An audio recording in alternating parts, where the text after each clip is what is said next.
आज जो भारत में रहकर फ़िलिस्तीन के साथ खड़े हैं, वह क्यों फ़िलिस्तीन के साथ खड़े हैं, उनसे अगर पूछिए तो वह कहेंगे कि वह मुसलमान के नाते उनके साथ खड़े हैं।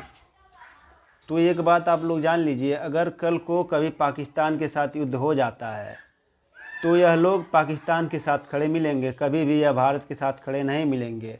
अभी भी समय है, इकट्ठे हो जाइए, सतर्क हो जाइए। अगर कोई आपसे कहे कि इजराइल और फ़िलिस्तीन की जो ज़मीन की लड़ाई है, तो आप उसको क्या कहेंगे?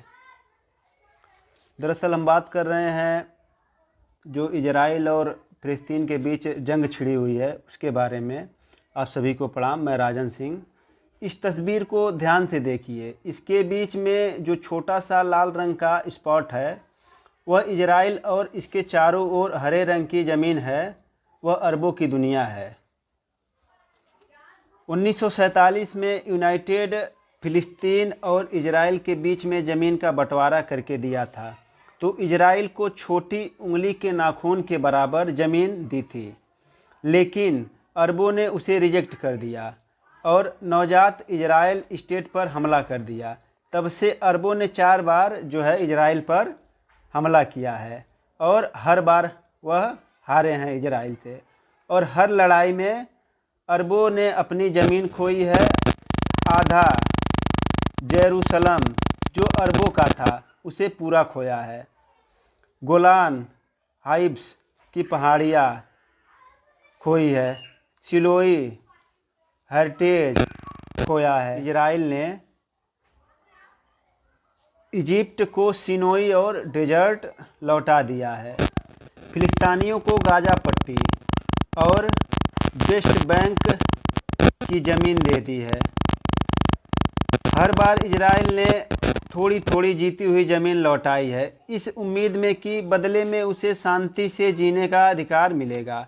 फिलिस्तीनियों ने दुनिया को यही बताया है कि यह यहूदियों द्वारा फिलिस्तीन की कब्जा की हुई ज़मीन की लड़ाई है। उनकी लड़ाई सचमुच ज़मीन की है, पर यह लड़ाई सिर्फ इजराइल से नहीं है। उनकी लड़ाई भारत से भी है, अमेरिका से भी है, इंग्लैंड से भी है और फ्रांस से भी है और जापान से भी है। सारी धरती अल्लाह की है और यहाँ की ज़मीन मुसलमान के अलावा और किसी का नहीं है। स्वतः ही ज़मीन की लड़ाई हो जाती है, लेकिन यह लड़ाई ज़मीन देकर ख़त्म होने वाली नहीं है। पूर्वी बंगाल देकर ख़त्म नहीं हुई, पश्चिमी पंजाब वही देकर ख़त्म नहीं हुई और सिंध देकर ख़त्म नहीं हुई, कश्मीर देकर भी ख़त्म नहीं होगी और बंगाल केरल देकर भी यह लड़ाई ख़त्म नहीं होगी। ज़मीन की उनकी लड़ाई सिर्फ इजराइल की ज़मीन पर नहीं है, उनका दावा दुनिया के हर ज़मीन के टुकड़े पर है, आपके पैरों के नीचे की ज़मीन पर है।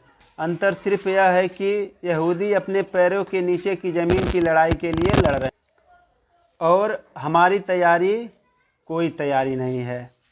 आंखें खोलिए, उनकी यह लड़ाई ज़मीन की लड़ाई नहीं है, आपके अस्तित्व से है। और ज़रूरी बात यह है, ध्यान दीजिएगा, इजराइल गाजा में घुसकर 56 मुस्लिम देशों के धमकियों को दरकिनार करते हुए हजारों आतंकवादियों को फाड़कर चकनाचूर कर दिया। केरल जितना बड़ा इजराइल 56 देशों के साथ लड़कर भी शानदार विजय हासिल कर रहा है। और यहाँ भारत है कि कश्मीर को आतंकवादियों से मुक्त नहीं करा पा रहा है। और उसके जो भारत का है कैलाश मानसरोवर और 1/3 कश्मीर पाकिस्तान और चीन के कब्जे में है। इस तरह से कोई लौह पुरुष और राष्ट्रनायक नहीं बन सकता है। बधाई के पात्र है इजराइल की सेना, वहाँ की जनता और वहाँ के प्रधानमंत्री, जिन्होंने इतना मजबूत सैन्य बल दिया है। भारत में उन गद्दारों जिनकी वजह से देश घटता चला गया है।